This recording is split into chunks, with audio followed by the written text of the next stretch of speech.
मालिक कहता है हमर दुख दूर हो काहे कि कोरोना बीमारी आ गइल दादा मालिक अरे गोल लगता नहीं हमर पर कृपा करिए मालिक का करैला हो हम और सब नहीं हो जाबे तो हमारे कम से कम पेट में किले मालिक अपना घर तो हिसाब हम लेके होटल बावत रहनी हो काहे चले ले जा हिसाब के बात नहीं खे हां मोय के त गाड़ी बंद हो गइली सो मोय ट्रेन बंद हो गइली सो हम का मोय बन रही अभी लॉकडाउन बा ए मालिक हमारे के ना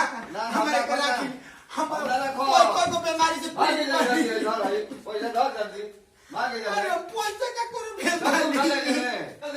जल्दी उठ आइए भाई ये नहीं करा के जो हन्ना में चल दे जरा भाग जल्दी जरा भाग जल्दी भाग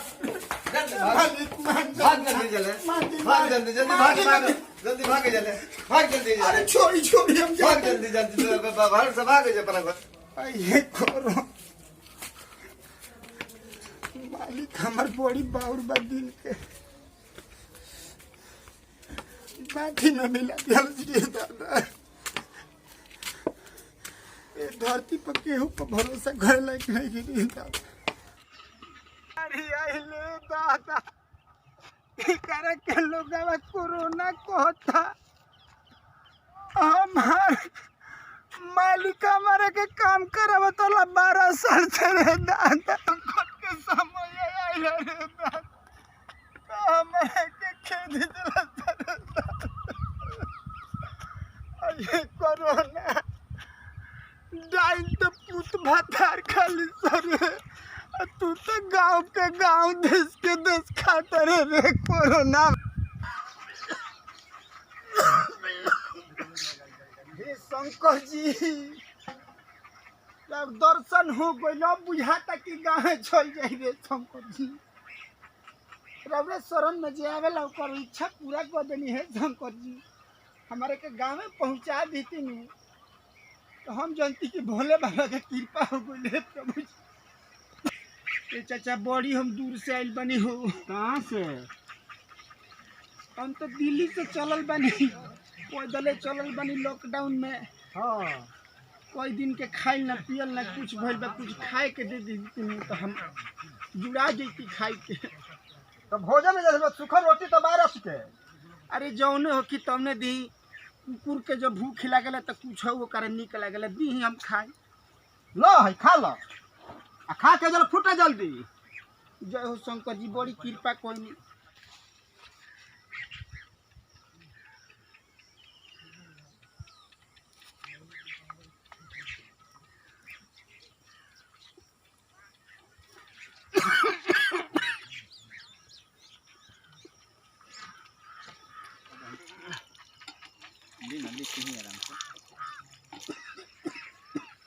भाषा बाजा कोरोना लकाइल बड़ा है जेबे कि नहीं चले कोरोना ने के भइले चाचा जेबे कि नहीं जेबे ना कोरोना ने के भइले हमरा जेबे कि नहीं जेबे कोरोना ने के भइले कोरोना ले बा काई भगवान बड़ा खुशी भइल भगवान दुख पीड़ा तो बहुते सहनी बाकी बिहा तक अब गाँव हम आ गए भेजिए आराम को ली हे भगवान जय हो शंकर भगवान जय हो भोले बाबा हमार मनोकामना इच्छा कह दिल अब गाँव में आगो नहीं मरियो जाए नु तब हमारा हु को नहीं खे बड़ी खुश हो और ये सारा भी खाई पियल होते नहीं खे कोई दिन ले डाले के भरे गिरनी रे दादा चलो जा तनी घरे कसहू पहुँच जाई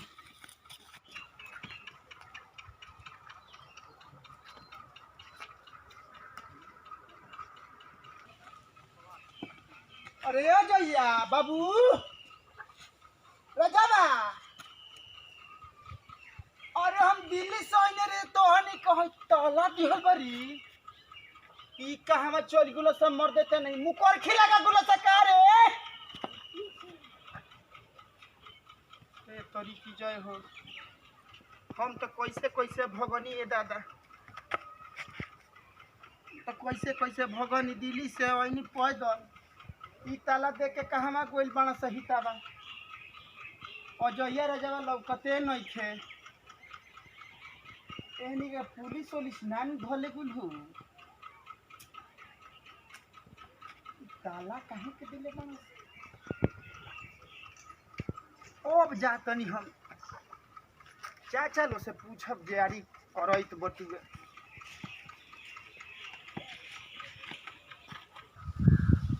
बाबू बुझा तो बगनी है बालो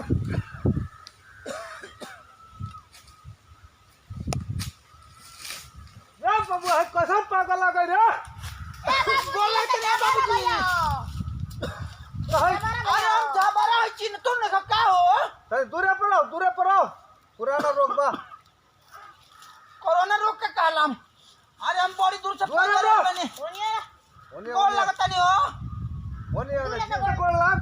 फरकल लफर करे लगा ए बाबूजी अरे हम थक गुल बनी हो बुझा तो कि बाचा भी ना अरे पानी पिया दलो अरे वो गाड़ी बंद बड़ी से कैसे आ गइले झबरा ए बाबूजी अरे हम पैदल चल एली हैं शंकर जी के आशीर्वाद से ए बाबूजी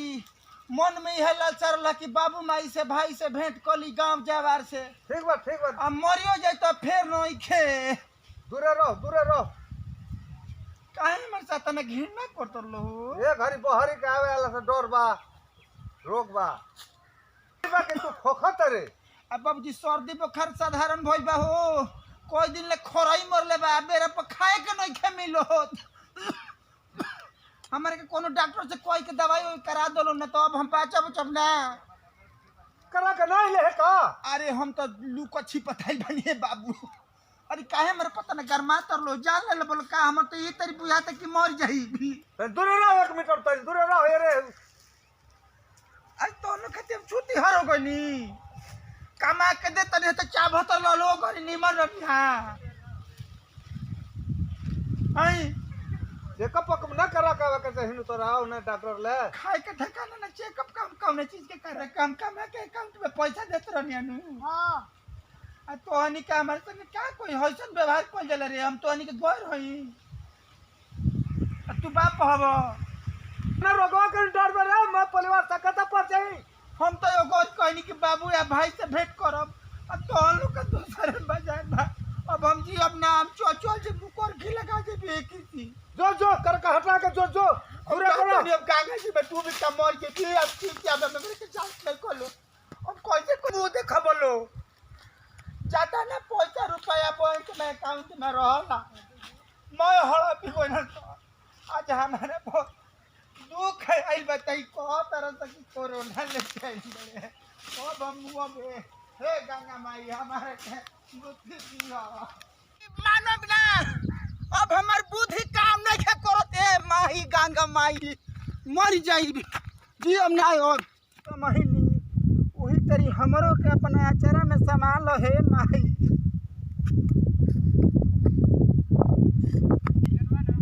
अब चल के समाज गंगा जी को डूब जाई मानम ना ये तो जाई हो अपना कोच में हमारे के संभाल हो माई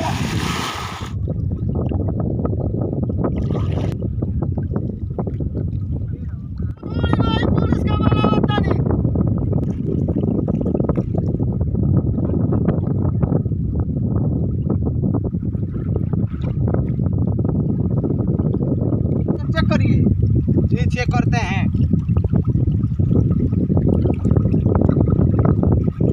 इसको कोरोना नहीं हुआ है साधारण सर्दी खांसी हुआ है डूब के मर गए हैं एम्बुलेंस बुलाते हैं हाँ बाहर निकलिए एम्बुलेंस बनाना पड़ेगा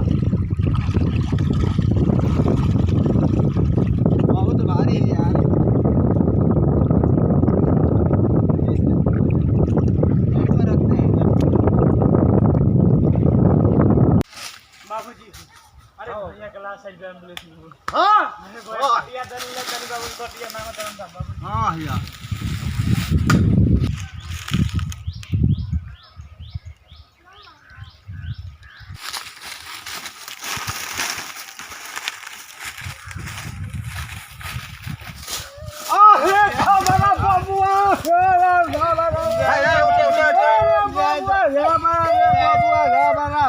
उठाइए उठाइए उठाइए। जय दो बाबू जय दो परशुराम तो आप ही है। हाँ जय दो बाबूजी इसको कोरोना नहीं हुआ, चल गया दिन के कोई के बबुआ के कोरोना नहीं हुआ था। इसका दवा समय से नहीं मिला, उपचार नहीं हो सकता। बबुआ हो गया बड़ा। अरे बबुआ रे बबुआ।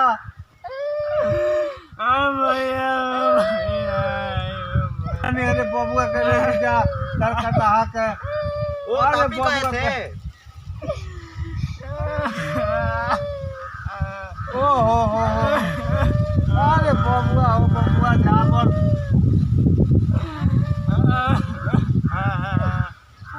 बताइए अब देते थे। अब बताओ कोरोना नहीं भई रहल इनका के दवाई समय से ना मिलल है। कितना दूर से चल रहे हैं, कोई से थकैनी से कुल भई रहल है ना। खदले रहतो ले द्वार पर ले गंगा जी में डूबे के तो ना ऐसन भई रही। तो हो का कोई अब तो अब बुझाइल पुराना रोग का हालत है आ गई रहल ओकर ना। अरे बबुआ भैया जा हुक जा तू चल उठ तने ढेर कहूं कने नहीं हो जो डामा पे से ठीक बा। अरे बोकड़ हम हसने पे भोजपुरिया समाज के पैर छुए गोल लगतन जा। और ई हमनी के भैया ई कैसन वीडियो लागल कोरोना के रहल और वह सब वीडियो के देख के आशीर्वाद दी जा। और इस वीडियो से हमने की यह सीख मिलता कि जे भी अपन बाहर से आइल तो ओकरा के उपचार करावे, ओकरा के बढ़िया दवा दारू करावे, न तो अगर समय से ओकरा के उपचार ना मिली तो जैसन हमार हाल भइल बा भैया वैसन सबके हुई ना हो। हाँ आ जैसन हमारा संग भले भैया और केहू के संगे ना होके के चाहिए। भैया बस ये वीडियो में यह देखैले बन जाए, आशीर्वाद दी जाए। जय हो भैया। आ चैनलवा के भैया लाइक सब्सक्राइब शेयर कमेंट रोवे सब करी जा। रोवे सब हमनी के कूदत नहीं जाए। जय हो भोजपुरिया।